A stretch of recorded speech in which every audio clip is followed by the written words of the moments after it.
So I went on menupages, and the restaurant looked fine, but the one thing I noticed was this amazing review. So can I indulge you in this review of this restaurant, please? Yeah. I won't tell you the name of it, but it's called Rosemary's. Okay, fine, whatever, who cares? Because it was actually really good. So I have nothing to say bad about Rosemary's, but here's what the Estate Junkie wrote. Now the subject line was, "The joke's on them." All right, so I didn't know, like, was the restaurant trying to play a joke on them? Was the restaurant like, how many you to take to cross the road to get to eat our food? And then they were like, joke's on you. No idea. Joke's on them. Well, I guess the joke is now on this person, but anyway. Stopped in for an early dinner. Was in the neighborhood for a casual date with a friend and decided to check it out instead of Kingswood, which I love. Okay. The wine list was impressive. I ordered a glass of the Montepulciano. We were pretty hungry, so we decided to order a few appetizers to start with. We had the tuna and the tomato and basil focaccia. First of all, nothing sounds wrong at all, except for the fact that she Dan Quayle tomato in the writing. It's tomatoes. No E at the end. Yeah, I know. I'm gonna overlook that one. The tuna was prepared with a slight twist that was surprisingly tasty. Great.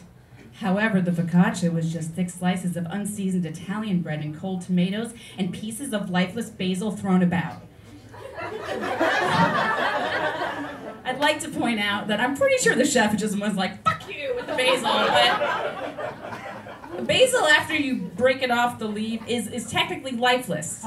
It is a different. Anyway.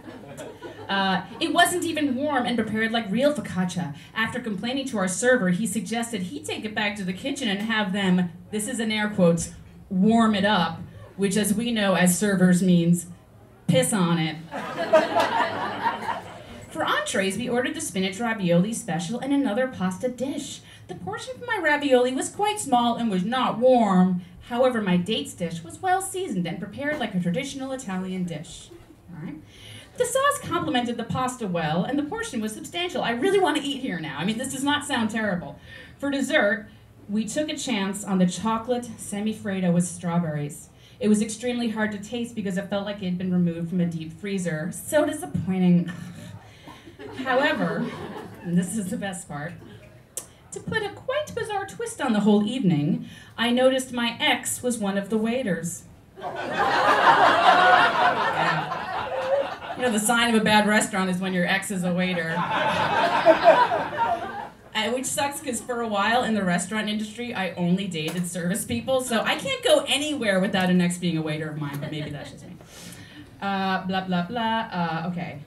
I kept noticing him and my server talking and looking at our table. Even the young busboy kept staring. So, of course they were looking at you.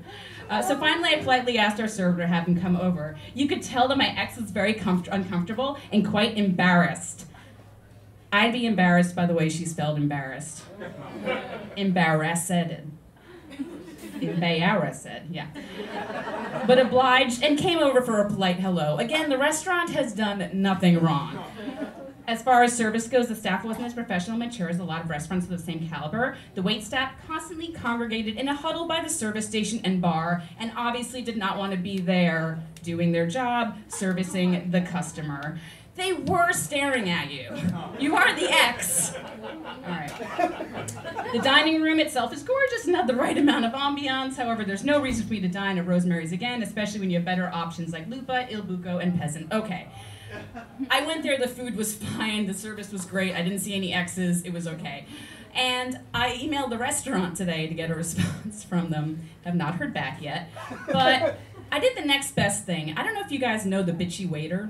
He writes the bitchywaiter.com. He's amazing. I can't tell you his real name, but he happens to be a friend of mine.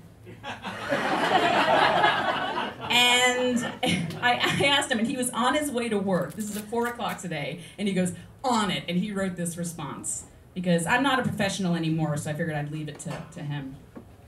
Dear customer, again, warning, he's a little off the cuff, so if you got pearls, you might want to clutch him, okay? The language is a little off.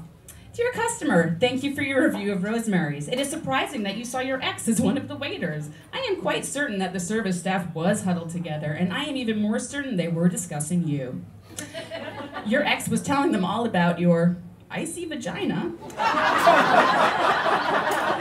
that he called the polar vortex way before it became the latest weather term. He wanted everyone to stay clear of you so that they could remain safe from your polar panties, which, by the way, is my new band name. As for the ravioli, it was piping hot and quite substantial until it got to your table, and then it got cold and shriveled up, just like your ex's penis did every time it tried to enter you.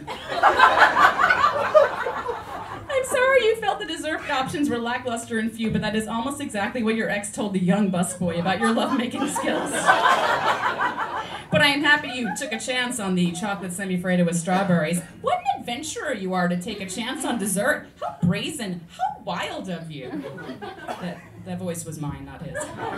At least you felt the restaurant was gorgeous and had the right amount of ambiance. What a twist that you were able to find something positive to say about such a horrible dining experience.